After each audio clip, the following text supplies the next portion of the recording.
I never thought I'd be the kind of person who'd fall in love over a property line dispute. But here we are. Life has a funny way of putting exactly what you need right next to exactly what you want, and sometimes those two things end up being the same person. It started 6 months ago when I bought 40 acres of rolling hills in northern Vermont. I'd been saving for years, working 70-hour weeks at a tech startup in Boston, living in a shoebox apartment with 3 roommates eating ramen like it was a food group. But I had a dream. A simple one, really. I wanted space. I wanted quiet. I wanted to wake up and see something beautiful that wasn't filtered through a screen or framed by skyscrapers. At 32, I was tired of pretending that the hustle was fulfilling me. It wasn't. It was hollowing me out. The land was perfect. Meadows that turned golden in the afternoon sun, a small creek that bubbled through the western edge, and a view of the green mountains that made my chest ache in the best possible way. I could see myself there, building a small cabin, maybe getting some chickens, learning how to live with my hands instead of just my mind. I put every penny I had into that purchase. It was terrifying and exhilarating, and it felt like the first real decision I'd made in years. The property next to mine had been empty for as long as anyone could remember. 50 acres of similar terrain, maybe even better positioned for the sunset views. The realtor mentioned it was technically for sale, but had been on the market for over a decade. The price was astronomical, and it needed someone who wanted to preserve the land rather than develop it. I figured it would stay empty. I figured I'd have that whole stretch of wilderness to myself. I figured wrong. 3 weeks after I closed on my property, I drove up from Boston for the weekend to walk the land and start planning where I'd build. That's when I saw him for the first time. He was standing on what I thought was my eastern boundary, hands on his hips, staring out at the valley below. Tall, maybe 6'2", with dark hair that was slightly too long and curling at the ends. He wore a flannel shirt with the sleeves rolled up, and even from a distance I could see he belonged there in a way I desperately wanted to belong. I walked over, trying to seem friendly rather than territorial. "Hey," I called out, "can I help you with something?" He turned, and I swear to God, the sun was behind him like some kind of cinematic moment I didn't ask for. His eyes were this impossible shade of green, the kind you see in moss after rain. He smiled, and it was warm but also a little challenging. "Just admiring the view," he said. "I'm Ethan. I bought the property next door." The words hit me harder than they should have. Someone bought the land. Someone was going to be my neighbor. In the middle of nowhere, Vermont, I was going to have a neighbor. I tried to keep my expression neutral. "Oh," I said, "I'm David. I just bought this plot." "When did you close?" "Yesterday," he said, still smiling. "Saw your land was recently purchased and figured I should introduce myself. Looks like we're going to be neighbors." There was something in the way he said it, a kind of intentionality that made my stomach flip. I told myself I was being ridiculous. Straight guys don't buy 50 acres of wilderness next to another guy because they think he's attractive. That's not how the world works. That's not how my world had ever worked. We talked for maybe 20 minutes that day, surface-level stuff. Where we were from, what brought us to Vermont, our plans for the land. He was from Portland, worked as a landscape architect, wanted to build something sustainable and beautiful. He had this way of talking about the earth that made it sound like a conversation he was having, rather than a resource he was using. I found myself watching his hands as he gestured, the way his whole body engaged when he was excited about something. When we parted ways, he said, "I'm up here most weekends if you want to grab a beer sometime. Get to know your neighbor." I said sure, knowing I absolutely would not do that, because I was already aware that Ethan was dangerous to my carefully constructed plans for solitary peace. But of course, the universe had other ideas. The next weekend, I came back up to find survey stakes along what I thought was my property line. They were about 15 feet onto what I believed was my land. I felt that immediate spike of anxiety and anger that comes with boundary violations. I'd paid good money for those 40 acres. Every inch mattered. I drove over to where Ethan was staying, a small camping setup near the road since he hadn't built anything yet. He was chopping wood, and I tried very hard not to notice the way his shoulders moved under his t-shirt. "Hey," I said, trying to sound casual, "I think there might be an issue with the survey markers." He set down the axe and wiped his forehead with the back of his hand. "Oh yeah? What's wrong?" "They're on my property," I said, "about 15 feet over the actual line." He frowned, genuine concern crossing his face. "That's not possible. I had a professional surveyor out here. Let me grab the paperwork." We spent the next hour comparing documents, walking the boundary, trying to figure out where the discrepancy was. It turned out both our surveys were slightly different, probably due to some old property description that used a long-gone oak tree as a reference point. The actual legal boundary was somewhere between our two surveys, which meant we were both potentially wrong. "This is ridiculous," I said, feeling frustrated and also acutely aware of how close we were standing. "We're arguing over maybe 20 feet of land." Ethan looked at me, and there was something soft in his expression. "You're right," he said.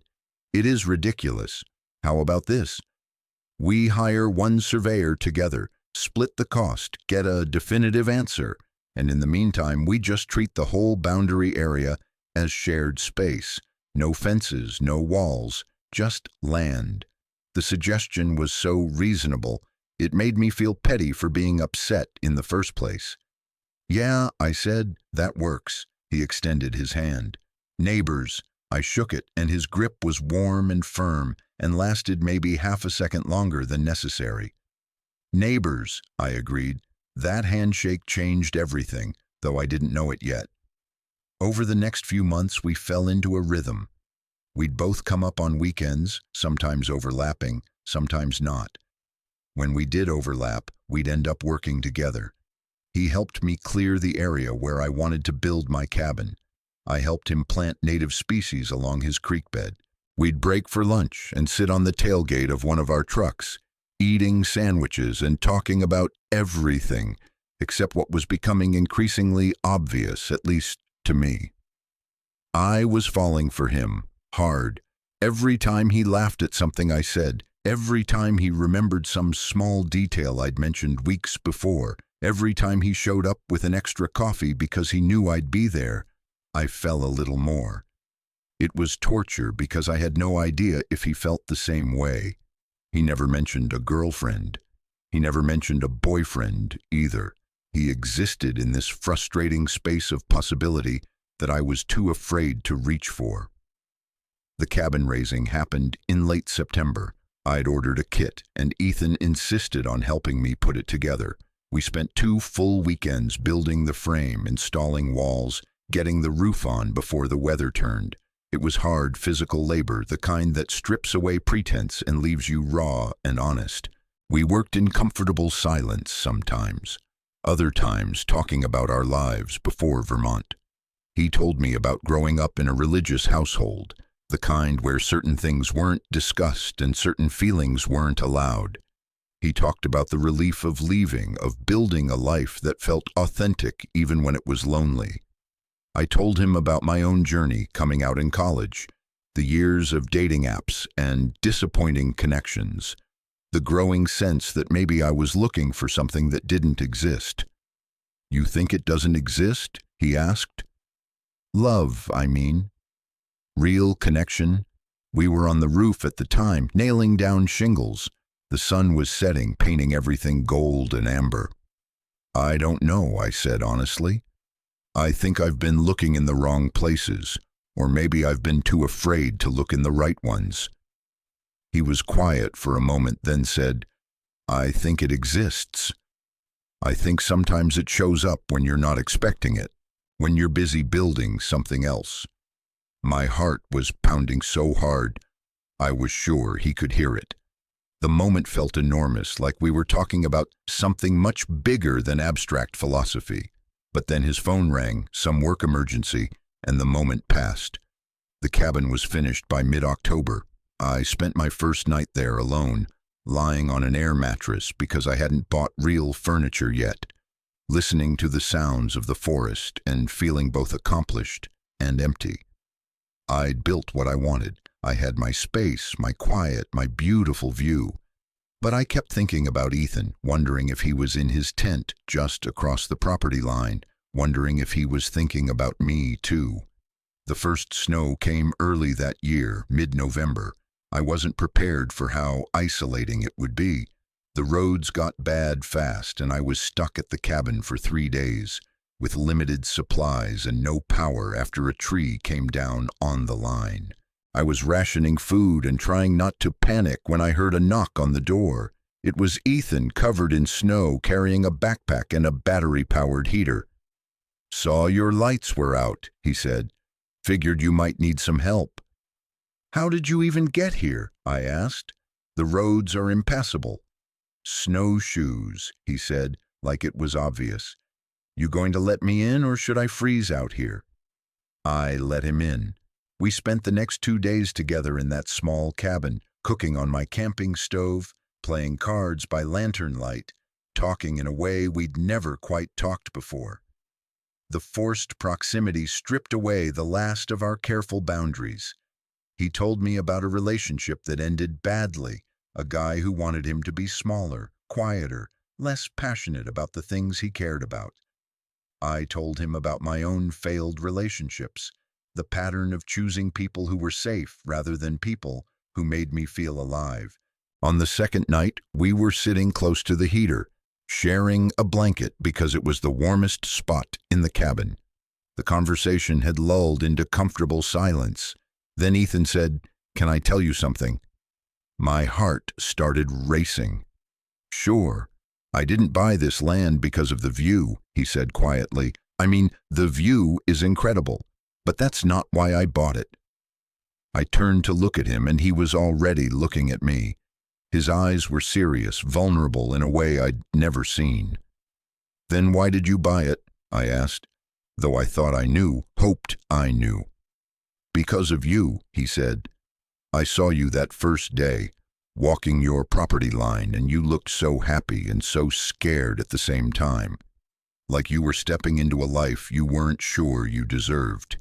And I thought, I want to know that person. I want to be part of whatever brave thing he's doing. So I bought the land. I told myself it was just to be neighbors, to have a friend up here. But I've been lying to myself. I couldn't breathe. What have you been lying about?" He reached over and took my hand. His was warm, steady. "I bought the land because I was already falling for you," he said. "Because I saw you and thought, there he is. There's the person I've been looking for. And I know that's crazy. I know you can't just buy property next to someone because you think they might be your person. But I did, and I'd do it again." The words hung in the air between us, huge and terrifying and perfect. I should have been scared. I should have been cautious. Instead, I felt this overwhelming sense of rightness, like every decision I'd made, every risk I'd taken had led me to this moment, to him. "I'm so glad you're crazy," I said, and then I kissed him. It wasn't tentative or questioning. It was certain, the kind of kiss that says, "Oh, here you are, I've been waiting for you." His hand came up to cup my face, and mine tangled in his hair, and the cold cabin fell away until there was nothing but warmth and want, and this incredible sense of coming home. We spent that night wrapped around each other, talking and kissing and making plans. Plans for our properties, plans for our future, plans that included words like ours instead of mine and yours. It felt fast and it felt right, and for the first time in my life, I wasn't second-guessing what I felt. The roads cleared the next day, but Ethan didn't leave. We spent the winter going back and forth between the cabin and his tent, which we eventually upgraded to a small yurt. We worked on both properties, but more and more, they stopped feeling like separate projects. We were building something together, even if we hadn't articulated exactly what that was yet. Spring came with mud and melting snow and plans for Ethan's house. We designed it together, a beautiful timber frame structure that would sit on his land but face mine, so our morning coffee views would include each other. The symbolism wasn't lost on either of us. We were building toward each other, literally and figuratively. That's when he found the old survey marker.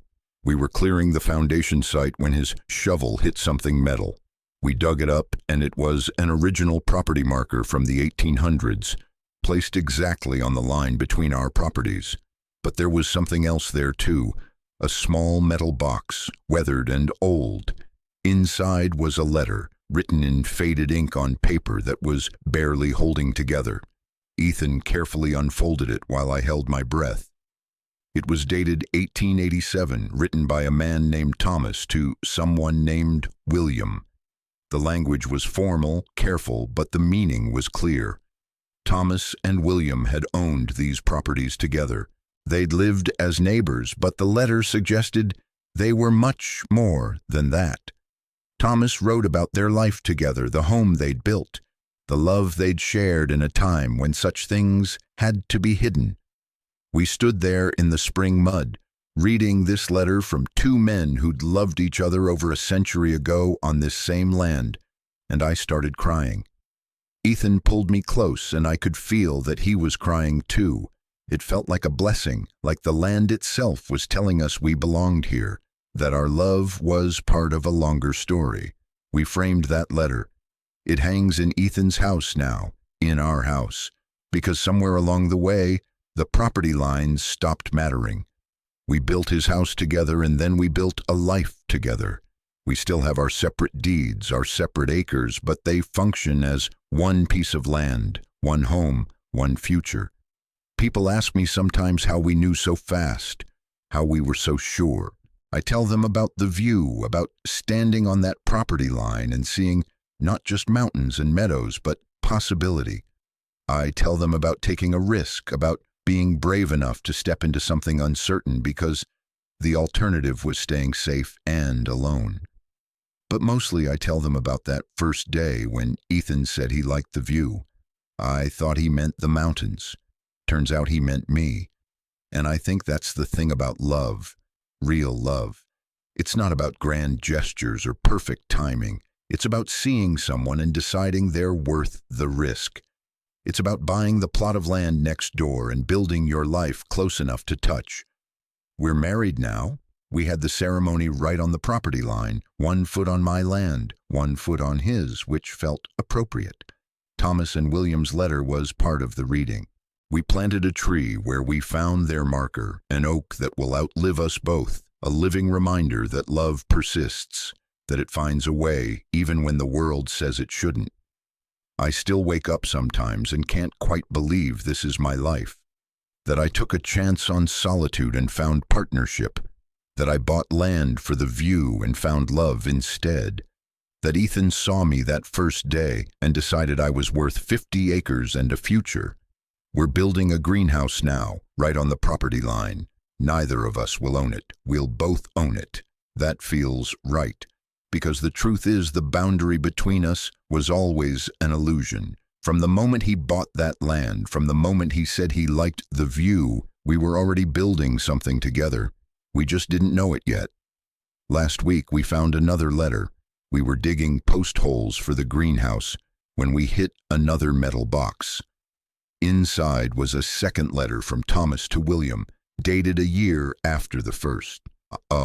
In it, Thomas wrote about building a greenhouse on the property line, a place where they could grow things together, where the boundary between their lives could disappear entirely. Ethan and I sat there in the dirt, holding this letter, and we just laughed. Because of course, Thomas and William built a greenhouse. Of course they had the same idea over 100 years ago. Of course the land remembers. This is what I've learned about love. It's not about erasing yourself or losing your independence. It's about choosing to blur the lines, to build something in the space between yours and mine, and create an ours that's bigger than both. It's about being brave enough to buy the land next door, even when you're terrified. It's about looking at someone and seeing not just who they are, but who you could become together. I'm sitting on our porch right now, watching Ethan work in the garden. The sun is setting behind the mountains, painting everything in shades of gold and rose. He looks up, catches me watching, and smiles. That smile still does things to my heart, still makes me feel like I'm falling even though I've already landed. He walks over, dirt on his knees, and sits down next to me. "Good view?" he asks, the same question he's asked 100 times, always with that little spark in his eye. "The best," I say, and I mean it. Not because of the mountains, though they're beautiful. Not because of the land, though it's everything I dreamed of. But because of him. Because of us. Because I took a risk and he took a risk, and somehow, impossibly, we found each other in the middle of nowhere. That's the thing about love. Sometimes it shows up when you're looking for something else entirely. Sometimes it buys the property next door and changes your whole life. Sometimes it's been waiting for you all along. You just had to be brave enough to see it. And the view? The view is absolutely worth it. Total char count: 23,847